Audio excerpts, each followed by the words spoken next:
Marketing है वो क्या रोल प्ले करता है बिजनेसेस, बेसिकली स्मॉल बिजनेसेस में आज के टाइम में?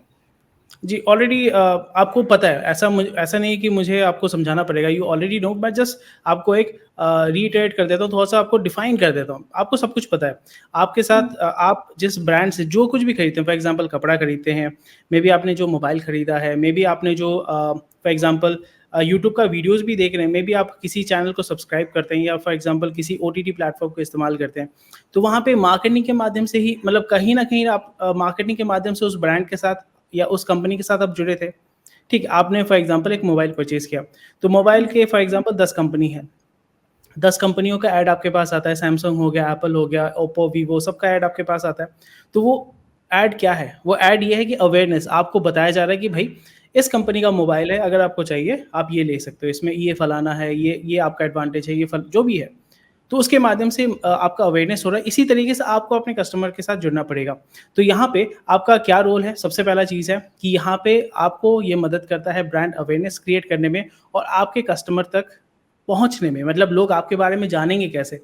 आपने दिल्ली में एक फॉर एग्ज़ाम्पल बहुत अच्छा एक कंपनी खोला जहाँ पे आप दही बेचते हैं, बटर बनाते हैं फॉर एग्ज़ाम्पल।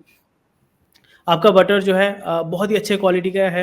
मेबी ये उनके लिए है स्पेशलाइज़्ड, जिनको लैक्टोज़ इंटॉलरेंट है, मैं जस्ट एग्ज़ाम्पल दे रहा हूँ। स्पेशलाइज़्ड आपने बहुत अच्छे क्वालिटी का जो है बटर बनाया। तो मार्केट तो आप ऑल ओवर इंडिया एक्सपोर्ट भी आप कर सकते हो, पर अगर आप सिर्फ़ दिल्ली में एक दुकान खोल के बैठ जाते हो, तो सिर्फ़ दिल्ली के लोगों को ही पता चलेगा। और बाकी के लोगों को, जो इंडिया में जो लोग सर्च करें कि मुझे लैक्टोज़ इंटॉलरेंट या इस स्पेशल टाइप का जो है बटर चाहिए, वो आपको नहीं ढूँढ पाएँगे। तो सोशल मीडिया के माध्यम से जैसे आप अपने कस्टमर को ढूँढते हैं, कस्टमर आपको भी ढूँढता है। तो यहाँ पे सबसे बड़ा एडवांटेज है कि आप नए ऑडियंस तक पहुँच सकते हैं, ब्रांड अवेयरनेस क्रिएट कर सकते हैं और ज़्यादा से ज़्यादा लोगों तक पहुँच सकते हैं और अपने बिज़नेस के बारे में बता सकते हैं। दूसरा जो है, मैंने बताया कि एक हो गया अवेयरनेस हो गया, दूसरा हो जाता है कि आप अपने कस्टमर के साथ एंगेज कर सकते हैं। उनके साथ एंगेज एज़ इन आपने वीडियो बनाया, मेबी 4 वीडियो बनाए, इन्फॉर्मेशनल वीडियो बनाया या प्रमोशनल, कुछ भी वीडियो हो सकता है। वो जो वीडियो देखना शुरू करता है, जैसे आपने देखा होगा किसी का आपने रील देखना शुरू किया, आप स्वाइप कर रहे हो, उसी का वीडियो आपके पास बार-बार आ रहा है। तो इससे क्या होता है कि वो आपके कंटेंट के साथ, आपके ब्रांड के साथ, आपके साथ वो एंगेज करता है, आपके बारे में वो जानता है। उसने अगर आपका सोचिए कि 100 वीडियो आपने बनाया, आपका 10 वीडियो उसने देखा, आपको बहुत पसंद आ गया, आपके कंटेंट के साथ वो रेगुलर बेसिस में अपडेट लेता रहता है।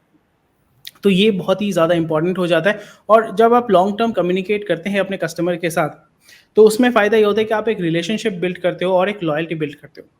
कि हाँ, मेबी आपसे वो आज नहीं खरीदेगा, बट क्योंकि आपके साथ वो जुड़ा हुआ है, मेबी 6 महीने बाद जब उसका रिक्वायरमेंट होगा या मेबी 5 महीने बाद, जब आप 5 दिन बाद या 2 हफ्ते बाद या 1 साल बाद भी जब आपका उसका रिक्वायरमेंट होगा, उसको याद रहेगा, अच्छा मैंने इसका ये एक देखा था, वीडियो देखा था, कौन-सा एक ब्रांड था, चलो उससे जो है इसको परचेज़ करते हैं क्योंकि मैं उसको ट्रस्ट करता हूँ, मैंने उसके कंटेंट के साथ एंगेज किया, so this is how it helps a lot.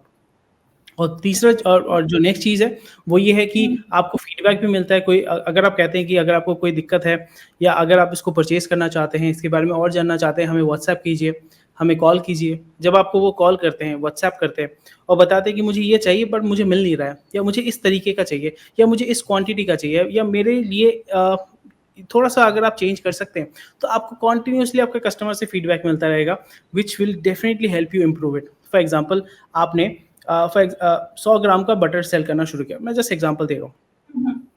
पर वो वैक्यूम सील्ड नहीं है। तो जब भी आप इसको लॉन्ग डिस्टेंस में अगर सेल करते हैं, तो वो पिघल जाता है, लीक करता है, जैसे आपने बटर का पैकेट देखा होगा। पर इसी जगह पे कस्टमर ने आपको बताया कि मैं उसको कैरी करना चाहता हूँ, बहुत ही अच्छे क्वालिटी का आपका जो है बटर है, पर उसका लॉन्जेविटी कम हो जाता है और वो लीकेज करता है। तो मेबी उसने अब बताया कि अगर आप इसको वैक्यूम सील अगर कर पाएँ तो बहुत अच्छा होगा, बहुत दिनों तक हम इसको रख पाएँगे। तो आपने सोचा कि मैंने तो कभी सोचा ही नहीं था। तो आपने फिर वैक्यूम सील करके एक अलग फीचर ऐड कर दिया। फिर आपने देखा कि ये जो बटर है, आपने लोकल मार्केट में सेल कर रहे थे, आप इसको एक्सपोर्ट कर पा रहे हैं। मेबी नॉर्वे से यूरोप में आप उसको सेल कर रहे हैं, मेबी अमेरिका में सेल कर रहे हैं। तो ऐसे इसी तरीके से आपको फीडबैक मिलता रहता है। This is the biggest advantage.